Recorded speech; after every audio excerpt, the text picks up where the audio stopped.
Hey there, I'm Perry Carpenter, one of the hosts of the Digital Folklore podcast. And welcome to our third installment of Digital Folklore Unplugged.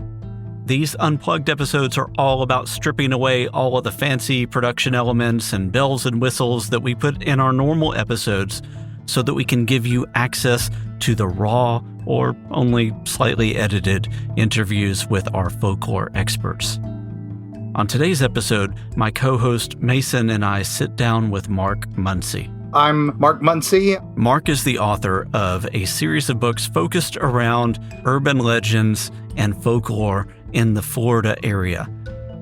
He's the author of Eerie Florida, Eerie Apalachia, Creepy Florida, and Freaky Florida. There's definitely a Florida influence there. He also hosts a podcast called Eerie Travels. It's a weekly show where he and his co-host Erika Lance explore monsters, legends, history, and mysteries. And in each episode, they invite you to explore destinations for your own eerie travels. And just remember, if you're one of our Patreon supporters, you get access to these interviews a few days before their general release. Okay, let's get unplugged.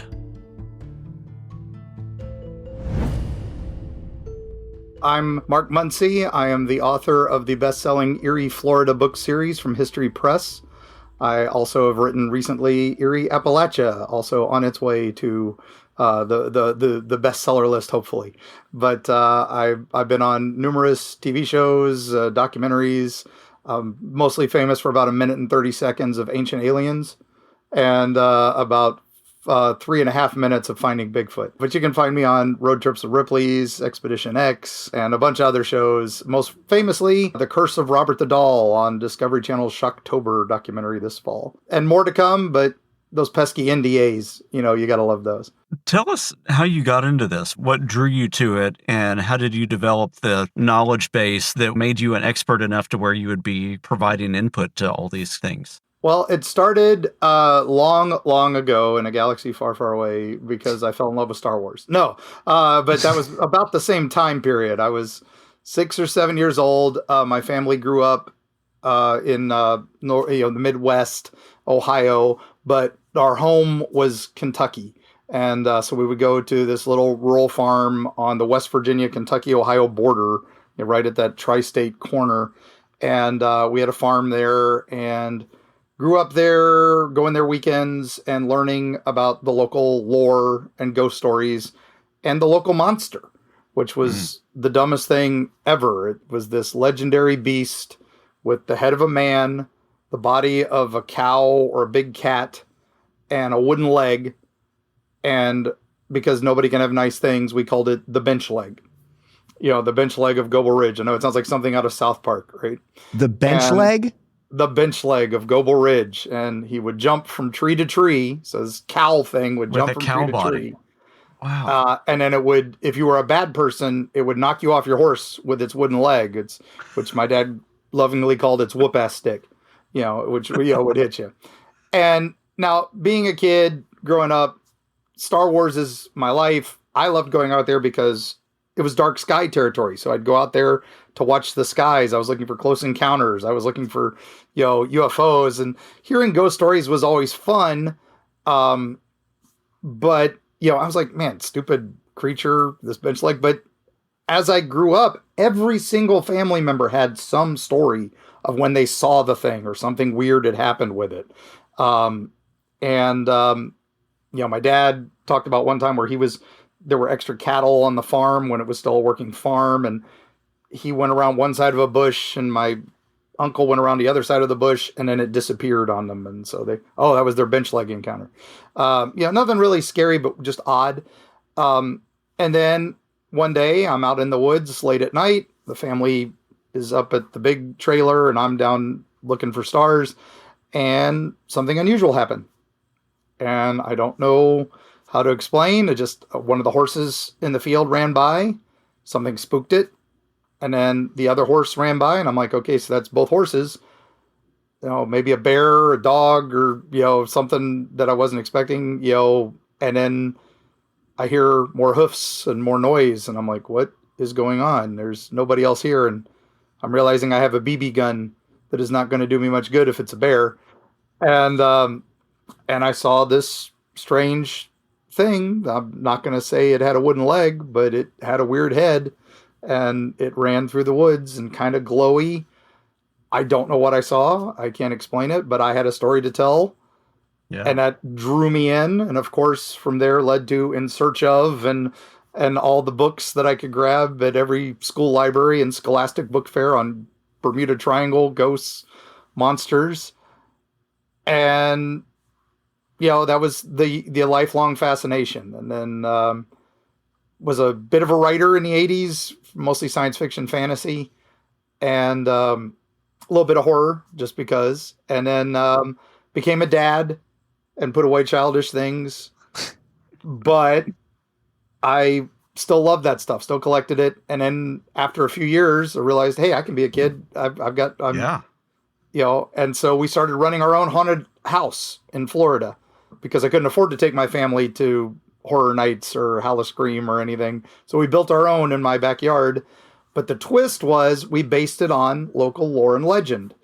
So instead of having a werewolf jump out at you, we had the skunk ape jump out at you. And, and we loved that stuff. And we'd push those stories on our website to grow them. But as people were going through the haunted house, they didn't care. It was just some monster jumped out at them, scared them. But there were fans who really liked the lore. And it was me writing my stories again. And then we put in a little email box. Hey, got a creepy story? Let me know. I want to put it in the haunted house. Now, to give you a timeline, this was an AOL website or a GeoCities website with an AOL address. So that'll give you the timeline of internet here. So early 90s, mid 90s. And from there, it blew up. We were doing that for almost 2 decades. And it just kept getting bigger and bigger. We had 10,000 people a weekend going through my backyard. Wow. And until, so the city of St. Pete finally shut us down. We were a little too successful. And it was all for charity, but, we understood. But then I had all those stories and I'm like, what do I do with them? And well, now my kids are grown and I can, start publishing these. And that's what led to Eerie, Florida. And then we went to every location. We legend tripped. We went to absolutely every location on our list of things because we wanted to make sure they were still there. Yeah. A lot of them have been bulldozed. A lot of them were private property and you couldn't go in. So it's like, no, we're not going to write about that. And when that hit the bestseller list, suddenly the publisher's like, oh, remember you said you had other stories? We're like, oh yeah, we got you. So nice. And that's how it all began. And that's where it's still going, which is crazy. So this all started with an encounter with the bench leg. Was it bench leg? The bench leg of Goble Ridge.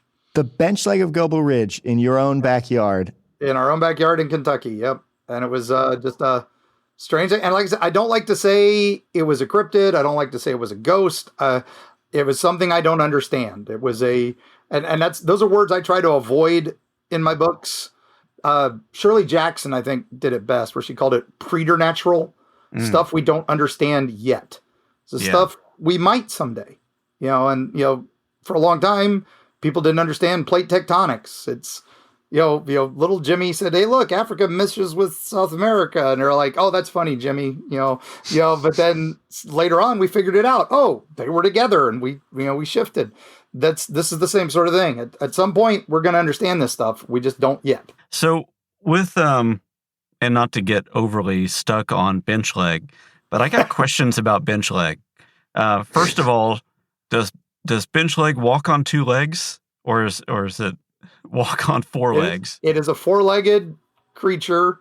The legend was that it was a spirit of vengeance and looked for evil people. So after I'd done a few Florida books, we'll go straight to bench leg here because I love him. He's my family pet. Oh, so. And is there an udder? Need to know. No udder. Okay. No udder. More like the what I saw looked like a panther. Ooh. Which are not common in Kentucky and not around in Kentucky. Maybe a bobcat, but this was not a bobcat. And the head had some sort of strange kind of glowing about it. But what we did was, as I dig into these legends and these histories, I love finding out where they really come from. Yeah. It's like, oh, you hear the legend of many lights in St. Petersburg. Digging into that, you find out the real story is so much scarier. We'll get into that in a minute. But the bench leg, I found the origin story, which I had never known. And it was a man walking along that ridge in the late 1700s, early 1800s, so early days of Kentucky. And he was a panhandler. And he would, he was like a tinker, fix your pans, fix your plates, sell stuff, and trade you stuff. Well, a group of bandits decided to rob him because they figured he'd have some money. And he had his little ox cart, and they murdered him. And he fought back with a big stick. And then to hide the crime, they killed his cow and buried him under the cow. And so thus this spirit of vengeance with the mix of the cow, the wooden stick, and the man's head, is that the origin story of this? It's definitely the comic book version, if I was going to write one, or the Hollywood movie version. Yeah. Yeah, that's super interesting. And that's what we find a lot of these folk tales is like, don't go down that road. There's bad thing happened there. Don't go into that creepy old building. Somebody was murdered there. It may be haunted. It was protect us from the dark, and that's what this story is protect us from the dark. But people are seeing things. People are experiencing things. I have family members who have never lied about a thing in their life. We'll talk about the bench leg. And, then there's the other side of the family that there is no such thing as ghosts. There's no such thing as aliens. It's, the Bible and everything. And, if you don't believe that, but they will talk about the bench leg and the time they saw it or, something like that. Right. What? Yeah. I'm curious on the legend tripping aspect of it, especially having collected all of these like local stories and then to go to those places and see them. I'm curious about legend tripping in general because it's something I've never done. I went once to the Hoosac Tunnel in Mass, but that's not a place you're technically supposed to be. Which I imagine that might be the case, but like, what was the value? Because you went with all of these stories you had collected, and so you had like a lot more background than just like a teenager being like, I hear this is scary, I want to go see it. Yeah, and that was, like I said, when I first started doing this, it was still early days. Creepypasta was still early days and all that. But what started it all for us was the Devil's Chair in Cassadaga, which is this place you're supposed to go visit. Cassadaga is an amazing town anyway in Florida. There's a reason Tom Petty wrote a song about it. It's where the Twilight Zone meets Mayberry. It's crazy. The town was founded by psychics. It was this guy was drawn there by his spirit guide who told him to build this town and invite only psychics there, and he did, and he built this community and people there now. It actually has more psychics and witches per capita than Salem. In this little town in Florida, but that's because there's only like 100 people in the town. But there's this legendary chair there in the cemetery. And if you go there and sit at this chair at midnight, the devil himself will come for you. And then if you ask anybody in Cassadaga about it, for the longest time, Cassadaga's like, nope, no cemetery in Cassadaga. There is no devil's chair. What are you talking about? And they were, distancing themselves from that dark side of history. There's no ghosts in Cassadaga. There's no anything like that in Cassadaga. They were trying to get rid of all that. And then, you start researching it and you're like, but everybody talks about it. Well, yeah, it's not in Cassadaga. It's in Lake Helen, right next to Cassadaga. And it's called the Cassadaga Lake Helen Cemetery. That's how they get away with it. But, the legend is just so specific. Sit in the chair at midnight. And then you go there and there's like 5 chairs. And they're all, morning chairs built out of brick. And now, if you do go there at midnight, you will be visited by a dark presence. That dark presence is called the police. Because it is private property and it is closed after sunset. So, because so many people go there to do this legend tripping. So the legend morphs in around the late 1980s, thanks to the great Charlie Carlson, the late great Charlie Carlson, who wrote Weird Florida, one of my mentors and and role models, the master of weird himself. And he wrote about the Devil's Chair, and so that kind of blew up Cassadaga. and everybody coming for that. And so they were even more, it doesn't exist, get away from us. But the legend changed because they started fencing off the cemetery, and the sheriff actually moved right next door to the cemetery. So he's keeping an eye on it. Oh no. But the legend became then if you left a beer on the chair, in the morning, the beer would be drunk and you would be granted a wish from the devil. Oh, nice. I'm sure the sheriff liked the free beer anyway. And that's 100%. Yeah. I guarantee you he had something to do with that version of the legend. But you do the research on it and you find out, okay, the devil didn't build the chair. It's a mourning chair. They were common in the 1800s, especially in Florida, because it's hot. And we want to have a chair to go visit your family. And you build this little brick chair.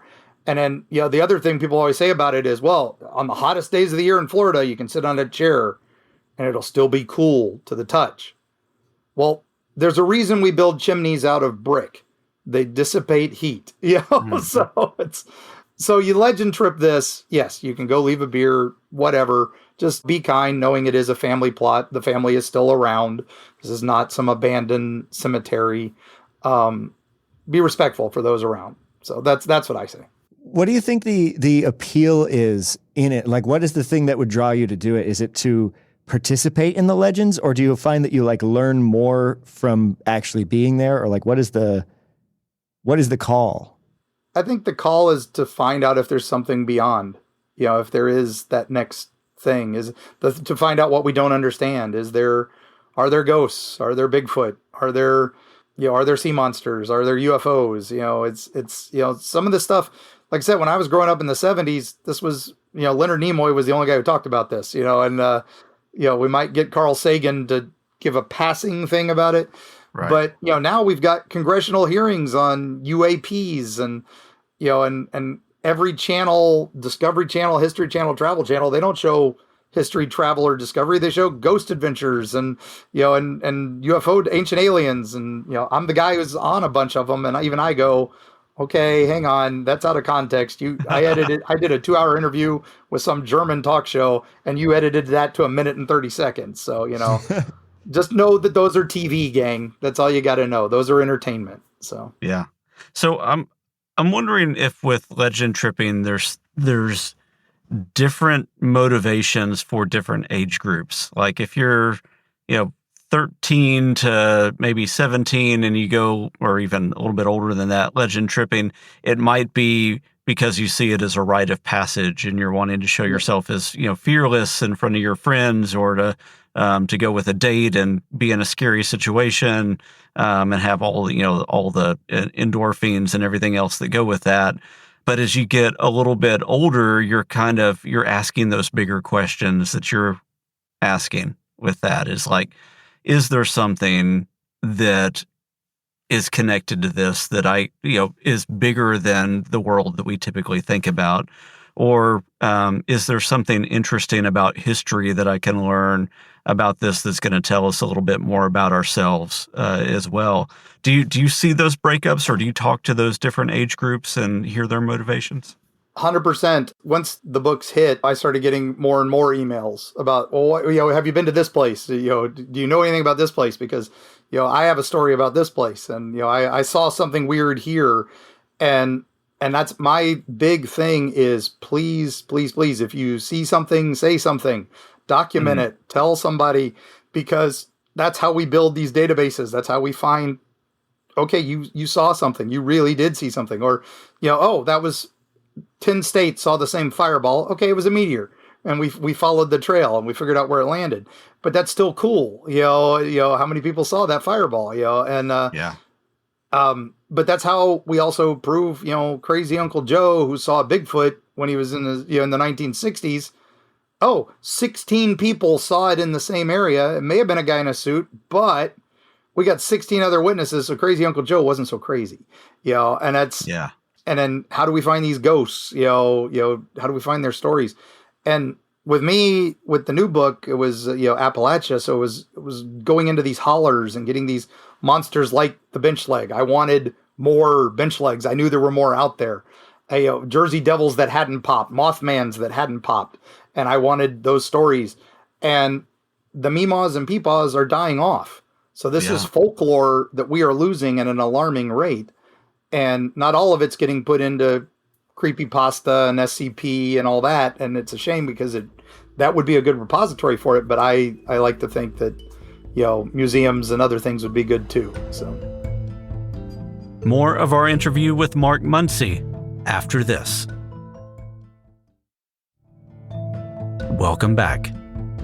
There's a tri-legged stool of cybersecurity, which is you're thinking about confidentiality, integrity, and availability of information. When we're talking about folklore, the confidentiality piece isn't really needed, but you do think about integrity of the information. Is it being changed? Is it being malformed, or is it being preserved well? And then availability of the information. Have we lost this forever, or are we able to capture it and archive it and make sure that it's there for future generations?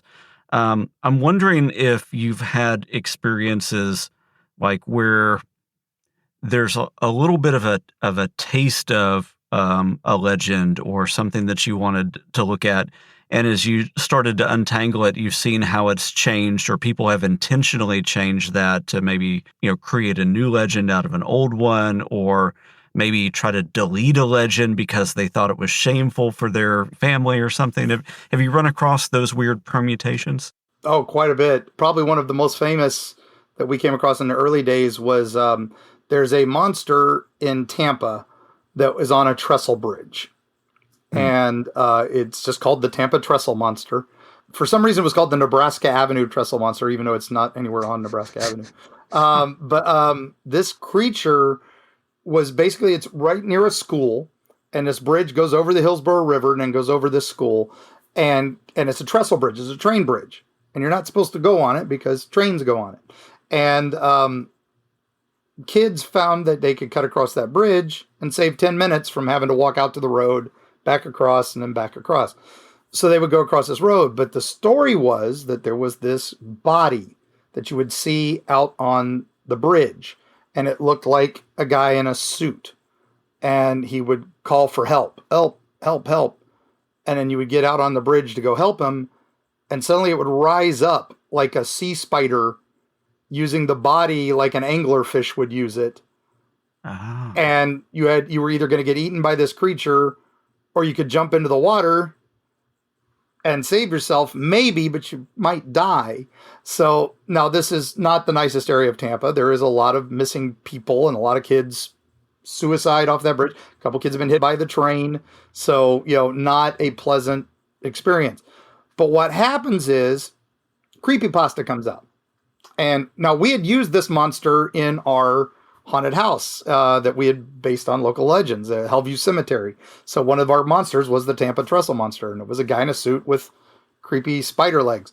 And one day, this kid comes up to me and goes, "I'm so glad you guys put Slender Man in your house." And I'm like, "Who?" I had never heard of Slender Man. This is before he popped. And before Creepypasta, I didn't even hear about Creepypasta. And then they were talking about another ghost in our haunt that was another one that was on there. And what we found out was our website, our old GeoCities website, people were copying and pasting some of our stories onto Creepypasta. Nice.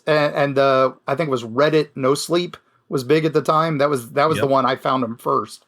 But then you go into the Creepypasta website and you look up Slender Man, and early days, he's a Photoshop contest monster. He's just literally a guy in a suit. But then suddenly there's all these entries, because it's Wikipedia style, and all the edits came from Tampa Bay. And they were kids from that school, or possibly from people who visited our haunted house, who knew the legend and edited it into that. So suddenly Slender Man has tentacles or spider legs, depending on the version. And so there's, and instead of, it happened in the Pacific Northwest, it happened right here. That sort of thing. And, we get that a lot with legends too. When you do chase a legend, you'll be like, "Oh, this takes place here." And you find out, that's just a Boy Scout camp. So it took place somewhere near there, but that's where they always tell the story. Right. So that little note about Slenderman is interesting. So that you actually found a lot of edits from Tampa specifically that began to add tentacles to the physicality of Slenderman. And then suddenly all his Photoshops and artist drawings have tentacles and smoke legs. Yeah. And, depending on the thing. And you can literally clock it to Tampa entries. So, which was amazing in those Interesting. days. Yeah, because I think a lot of people clock it back to like the Marble Hornets YouTube series, but maybe Which were Tampa guys. Oh, they were Tampa guys. Were those people from Tampa? They were Tampa, Orlando. Yep. You're kidding me. Nope. Well, that's funny. So the Trestle Bridge monster informed, if not like directly, because obviously the lore of it is completely different, but the appearance and physicality. Marble Hornets did their own thing with it, but that's but I'm sure they heard it too from somebody in the area. So it predates them by a little bit. So I had assumed that it was more of a Lovecraftian type of influence. Right. That's what they went for. And cool. they were really good filmmakers. That's what really built that lore up. So they don't get enough credit for that at all. So but that Lovecraftian influence could also easily have bled into the Trestle monster too, right? Yeah, I think it's a very incestuous type of of thing with all that. It goes back to a potential train crash during when the Tampa Electric Dam was sabotaged, and it was there was flooding all over South Tampa in the 1920s, late 1920s, and that was the same thing. The Sulphur Springs Tower was called Suicide Tower because that same flooding wiped out Maeve's Arcade, the businesses there, and the height of the Great Depression. A lot of guys jumped to their death off that tower. So wow, Tampa Triangle, baby. Yeah, right. So the initial gathering of all the stories for your haunted house was just from local people submitting them. Yeah, and ones I discover on my own. Just that was going to be my follow up was like, yeah, because local legends particularly are, I feel like, interesting to uncover. How do you usually look for them? And do you feel like, have you come anywhere close to exhausting local Florida ones, or do you just niche down and down and down into smaller and smaller areas? Oh no, it's not even smaller and smaller. Sometimes it's bigger and bigger. It's like, well, how did I miss this one? And stuff like that. So, I think the one that when we figured out what we were going to do for Eerie, Florida, was because at first we were just going to publish the stories like we had spooked them up for the website for Hellview. They were the Stephen King versions. It would be, all right, this is how it happened, but let's make it creepier. Well, we'll turn Madame Orr, this infamous bordello owner from Ybor City, into a vampire, and we'll make it From Dusk Till Dawn versus the Rough Riders. Come on.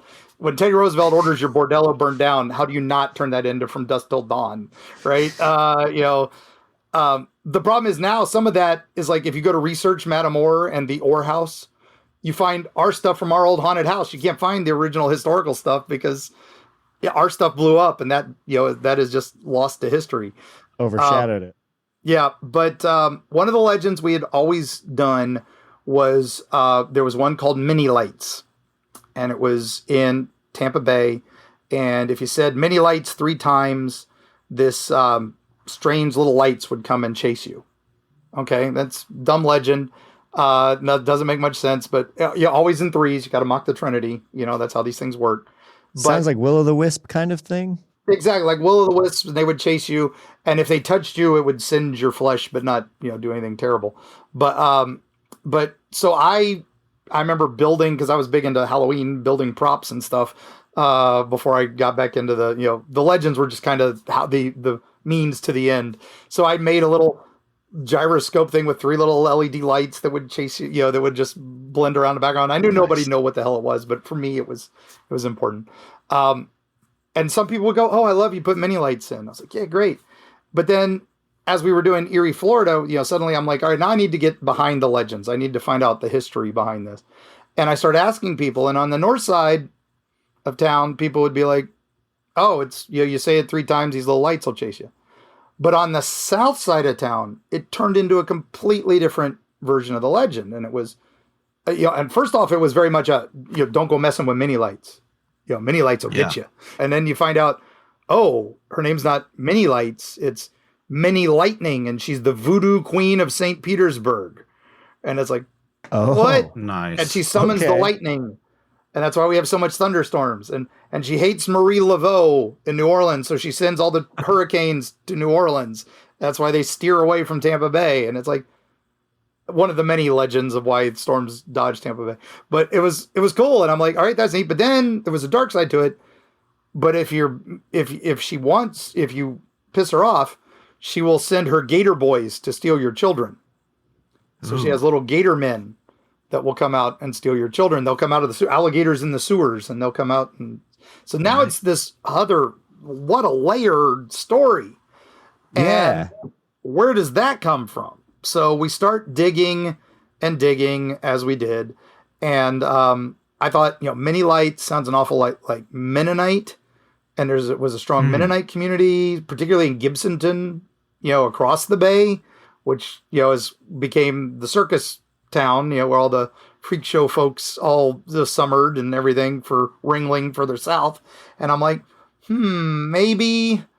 And I read about a Mennonite boarding house that burned down that had circus folk in it. Well, maybe they had alligator skin or something. Maybe that's where this legend comes from, and it just migrated across the bay, like we were thinking. But then, really couldn't figure it out. And we sadly had a due date. So we went to press, with the various versions saying, hey, if anybody has an idea, we'd love to hear it. And then we were working on our next book because, like I said, that hit the bestseller. And suddenly the publisher's like, all right, bring me more. And I was in the St. Pete Museum of History. I was in their archives, and I was looking up something else on a completely different story. And the answer literally fell in my lap on Mini Lights. I opened a book. I was looking for other photos, and this fan fell out into my lap. And it was like, one of those fans you hold to cool yourself off at a tourist attraction in the 1930s. And you would cool yourself off holding this fan. And the fan was for an alligator farm in St. Petersburg that is no longer there, because alligator farms were big tourist attractions in Florida, early days. And St. Pete had one. And one of the things on it was two small African-American children being chased by alligators, and it said gator bait. And then it all fell into place. Wow. The real history is so much darker. This alligator farm would kidnap children from the South Side and put them in to entertain tourists to be chased by alligators. So they would actually do that. Really? They actually did that. And so it wasn't just a completely racist bit of propaganda, No. but it was an actual, they actually did Wow. it. So beware of Mini Lights. The Gator Boys will steal your children. It's beware of the men with lights. The Gator Boys, they'll steal your children. Oh my God. So the alligator farm would go out at night and steal kids to entertain. It really happened. And That is horrible. yeah, That is gutting, and also wild how it changed. Yeah. Yep. And then so 1930s, this was still going on. And that's, until they shut down sometime in the early 40s. So, and it's terrible. And sometimes like I said, sometimes these legends, the truth is so much worse than, a voodoo queen with alligator people. It's Right. that was so terrible. And now the City of St. Pete Museum of History has a display of that because we discovered it. And, it was, and again, if I hadn't been looking through the right thing. And so if I've done nothing else on this world, that was one of those wonderful things that we discovered and, and brought to light. And it's terrible, but it is an important piece of history, and connecting that to that local legend. And also, what a coincidence that fan happened to be in whatever that freaking book was and fell into your lap. a book on houses in South Florida that I was looking for another haunted house history and discovered this. So it's crazy. That is amazing. That is. And that's, and you wonder how many more are out there like that, little things like that somebody just needs to connect the dots on. And if I hadn't been looking into this legend at all, I never even thought about it. I would have just seen that and gone, oh, that's creepy and terrible. And, cataloged it and thrown it in an archive, but. It's really interesting because there's a lot of descriptions of folklore that talk about a game of telephone, across the ages. 100%. And that one's very, very literally that. Yeah, 100%. And also folklore kind of creating an interesting varnish over or covering over darker truths about our nature. And that's definitely there. I mean, it is looking at one of the darkest parts of history for that region and then turning it into something that potentially becomes a warning for future generations that's much broader than that. It's cloaking harm with whimsy, yeah. Yeah. And it goes back to folklore. Don't go in the dark forest. There's wolves, Little Red Riding Hood. It's the same stuff. Wow. It's just, this is a modern version of that. And for every one of those, then there's the ones that don't make sense, and the ones that are so insane that you're just like, okay, what the hell is this? And then, like I said, I do all these events, I do all these appearances, book signings, and stuff, and then people will come up to me and go, "Hey, I heard you on this show or X show, and I've got a story for you. I know you're not going to believe it." And I'm like, "No, totally, hit me. I want to know this." And well, I know it sounds crazy. It's fine. Tell me. And that's what I keep trying to tell everybody. Please, tell your local organizations, reach out to your ghost hunting teams, reach out to your Bigfoot hunting teams, reach out to your UFO teams, or go to MUFON, go to BFRO, the Bigfoot Reporting Organization. All these other sites are out there for a reason. We want this stuff documented. Or reach out to your favorite local folklore author, and give him the story, because he needs to write more books. So it works out. Keep these legends alive. Yep.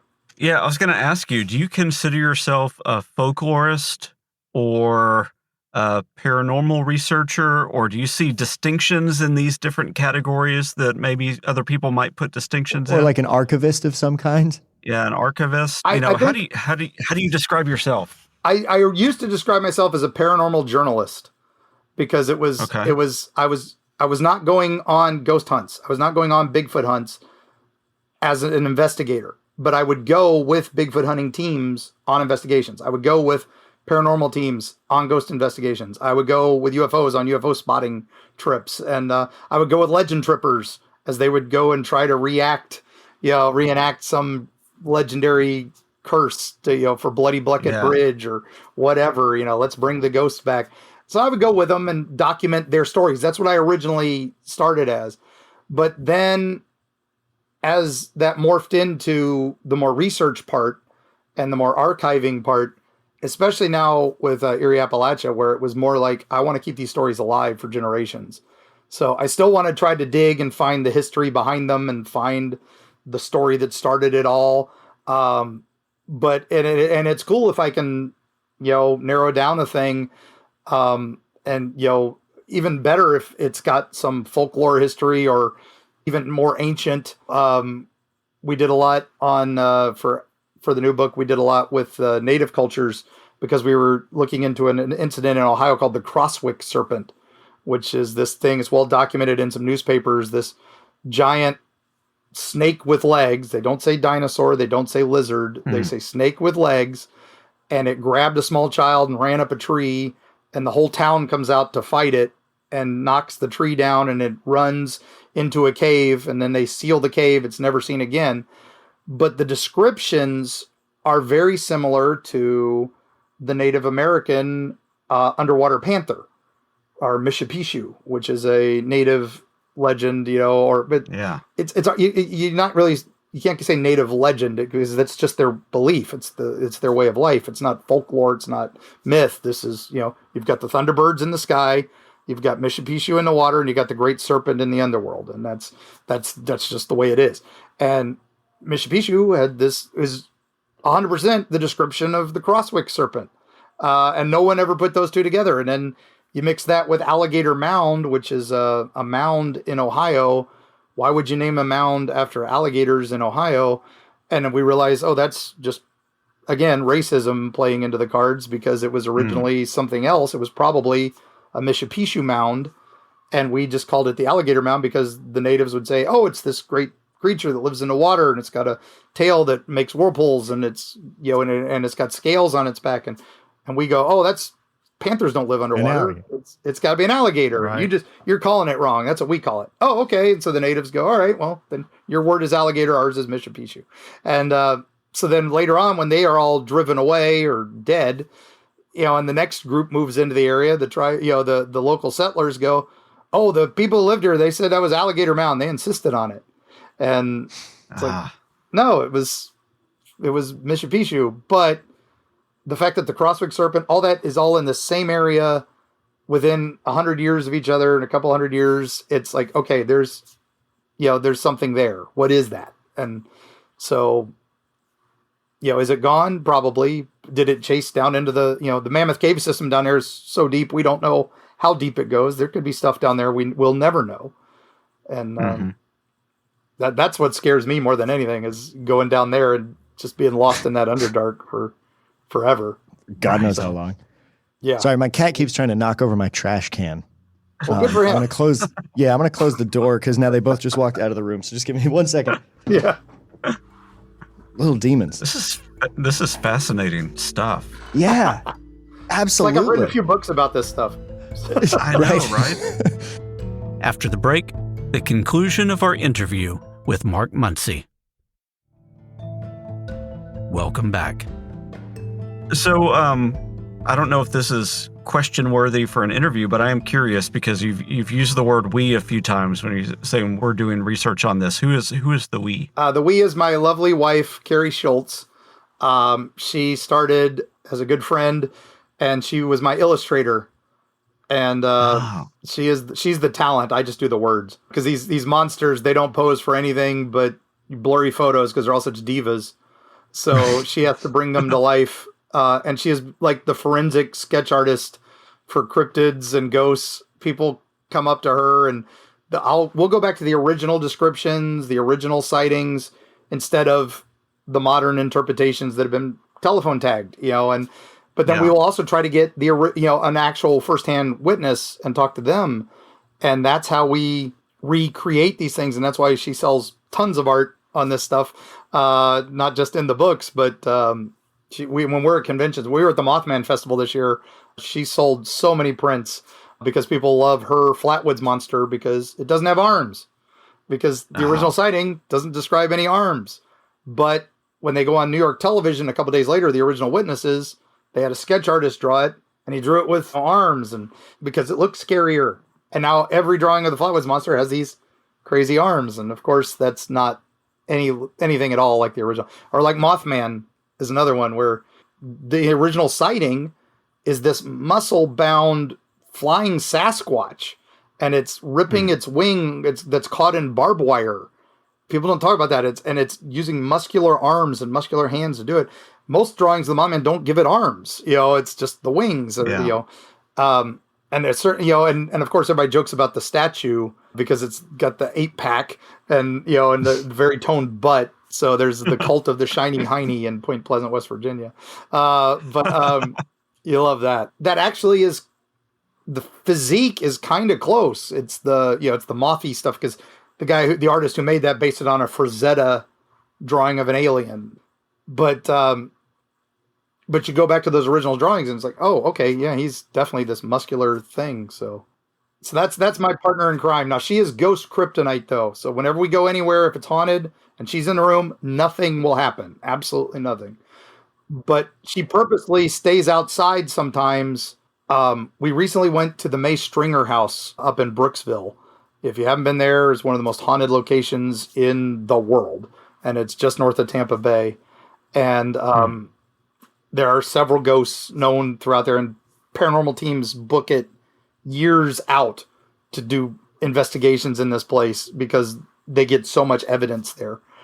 And when we were there we brought some YouTubers there they were doing a haunted house in the haunted house for Halloween, and they were giving us a sneak preview. So I brought some YouTubers there and was giving them a tour of the house. We did the haunted house, and then all the actors left, and I was like, since I have friends with them, they let me lead them around a little bit more so we could get some actual history. And we went up to the attic where there is this famous ghost up there called Mr. Nasty. Psychics have either called him Gus or Gary. We know it's a G word, definitely a G word. But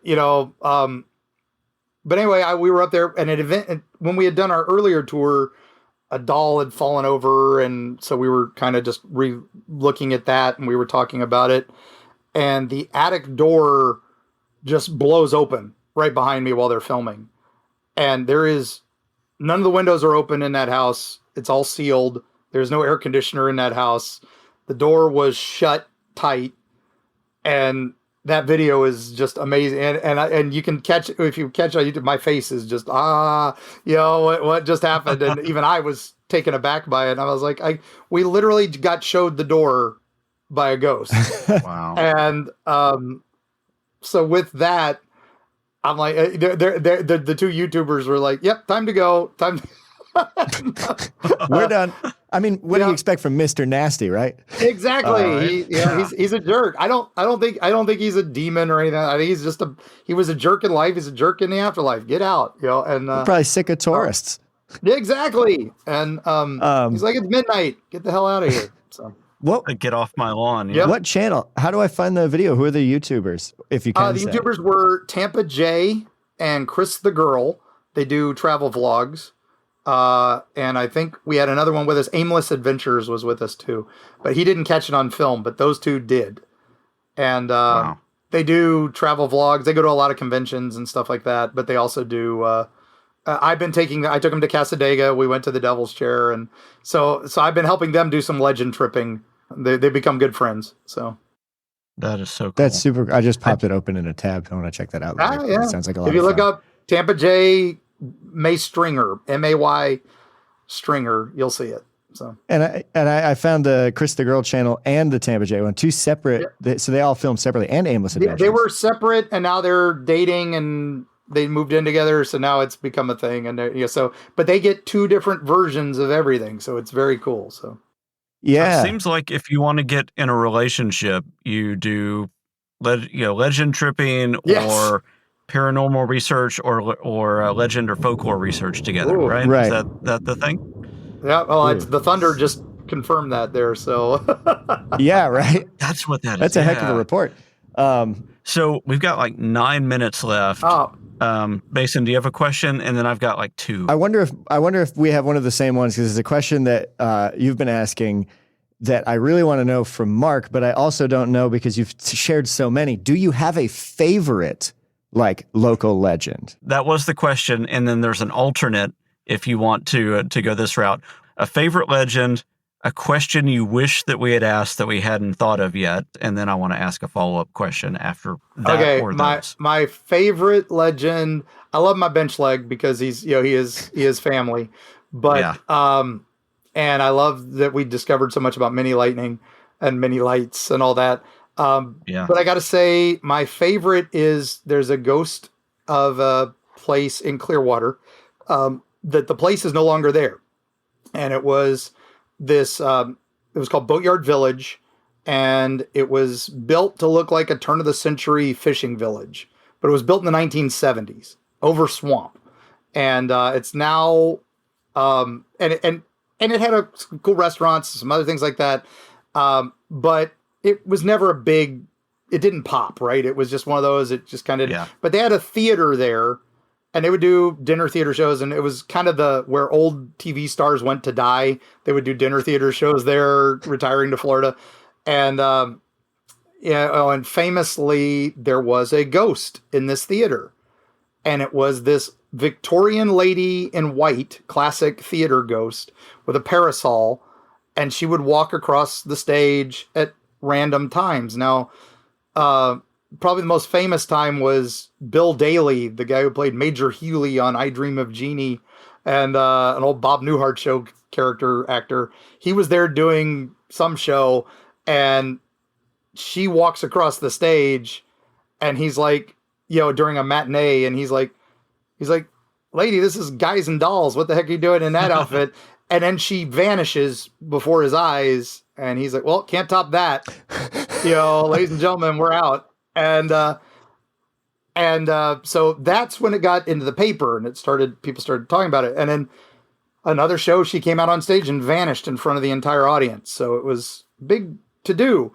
Well, the theater starts closing. Nobody's talking about the ghost much anymore. They tried running a haunted house there. Dr. Paul Bearer, our local horror host, he hosted one there.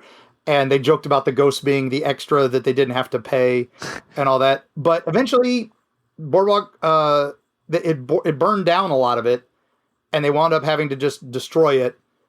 And now it's part of the land. The Coast Guard and the St. Pete Clearwater Airport bought it, and it's just swampland now. Nature has reclaimed it all. They bulldozed it, and there is nothing left of it. And we thought that would be the end of our ghost.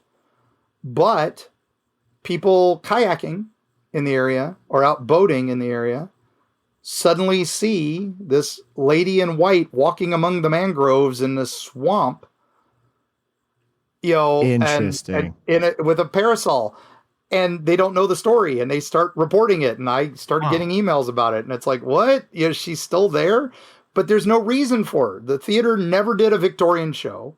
There was never any. It was swamp before, it's swamp now. Where did she come from? What was she attached to, and why is she there? Again, something we don't know. Something we hope in the future we do. But I love her because she's still there, even though the place she haunts isn't, but she's still there. Well, maybe she was originally haunting a swamp, so maybe this is actually back to normal, and the stage was just happenstance. There could be a boat crash or something we don't know about. I keep hoping that I'm going to open up a book and there's going to be that newspaper article tucked in that I need. You get a pamphlet for like cruise on through the mangroves. Yes. The question I wish you'd asked. That's a trick. I never heard that before, so I like that. I've been on a lot of radio shows and never been asked that. I would say the question I wish you'd asked would be, have you ever seen something that changed your mind? Oh, that's a great question. Yeah, that's a great question. I'm very glad you asked. Mark? Yes, I'm glad I asked myself that. So, good question, Mark. Thanks, Mark. It's all good. I'll say there was a thing that I was convinced was supernatural, and I'm like, this is it. This is the Holy Grail. We have evidence. We have the thing, and it is literally a full body apparition in a picture in St. Augustine's Tolomato Cemetery of a ghostly bride. And I was convinced, oh my gosh, we got it. And it was see-through, translucent, everything you expect from a ghostly vision. And you could even see like details of her under her clothing that was like, okay, that's a little naughty, but that's even better because shows that this couldn't, a hoax wouldn't do this. And I took it to one of my great friends, Al Goingback, who is he's a seminal medicine man and also a Bram Stoker winning author. He writes for DC Comics, Marvel Comics. He's incredible. How did you come across this photo? I don't think you said. Oh, we had taken it. You had taken it. A couple of people took the photos and it came out on both of them. So this was incredible. And so Owl is looking at the picture and he starts laughing. And I'm like, what? And he's like, well, I've seen her there, and his picture is completely different and it's much more terrifying. And I'm like, so what do you think this is? And he's like, oh, it's a reflection. And I'm like, what? And he's like, we're going to St. Augustine in a couple weeks. Meet me there, and so we arranged to meet him. We went out to Tolomato. We looked at the exact same place, and we're taking the photo, and I'm looking at it, and it's a reflection of the window of the building next to it, which is a Airbnb, or it was a bed and breakfast at the time. No. And there's a little bit of a screen hanging up there in this tree branch to keep bugs out. And it was this reflection. And so then I'm like, oh no. And then not a minute later, a lady opens the curtain to that bed and breakfast and she's wearing a white veil. It's her honeymoon and she's in lingerie and has no idea that we're standing there taking a picture. Oh no. So there's just a happy honeymoon Airbnb. So I apparently got a photo of some lady on her wedding night. But Al was able to reproduce the effect. And again, never would have known. And he was a genius and spotted it. So, but he had done the same thing, so cool. Going back looking for the original ghost that he has a pretty convincing photo of that is not a reflection. But that totally changed my mind on, I was going to be millionaire famous and show this photo on all the ghost shows. Especially getting two of them, which makes sense because it was a reflection, but like, holy smoke, holy Christmas. Like what it was a perfect storm of craziness. So yeah. Yeah. That's a great story. There you go. Last question then. I mean, you do a ton of work with this and all the writing and the, touring that you kind of do as you go support books or go to these conventions. And helping other people and all that. That sounds like a full-time job, and people might assume that that is a full-time job, but you actually have another side of you that's working in corporate America for a security vendor. How do you manage all of that? It's working 2 full-time jobs, and thankfully my kids are all grown, and no longer in the house, so it's that a little more free time, but this is my passion. This has become my love. So it's I read or write an hour every night, and then I answer when I'm not working on the next project. I'm thinking 2 projects ahead, and and then we're also promoting constantly what we had just done. So and people who think, oh, you were on Travel Channel, you're on Discovery Channel, you must be. I was like, the Curse of Robert the Doll documentary. I got $500 and a trip to Key West for 2 days in an Airbnb and free dinner. So I can't argue that, But right. The Ancient Aliens thing, I didn't see a dime for that. I got paid to do an interview with a German show a couple years before for a couple $100, and they used that footage on that because they sold it to that. So that's the thing with documentaries and these reality TV shows. They're nonfiction, so you don't get royalties. So none of those guys are. The reruns are the only people making the money is the companies that are running them.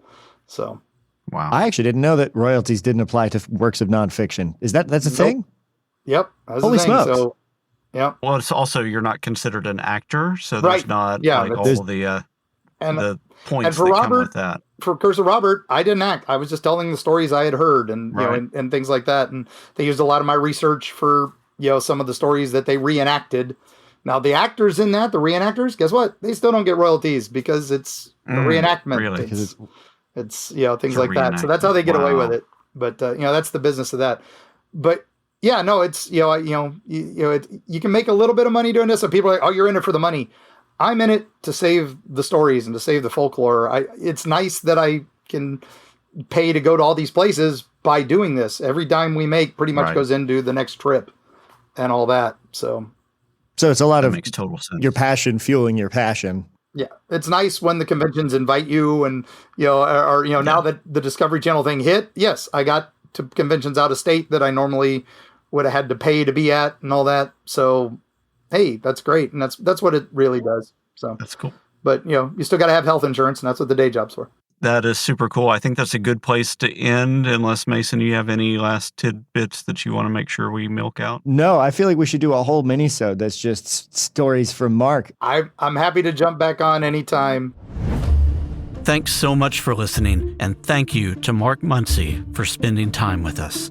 Check out our show notes for more information about Mark and his work. We've got links to his books, his podcast, Eerie Travels, and a lot more. If you have any questions, feedback, ideas for future episodes, or really anything else, you can reach us at hello@eighthlayermedia.com. If you'd like information about sponsoring an episode, a few episodes, or an entire season, hit us up. Digital Folklore is created and produced by 8th Layer Media and is distributed by Realm. That's all for now. Thanks for listening.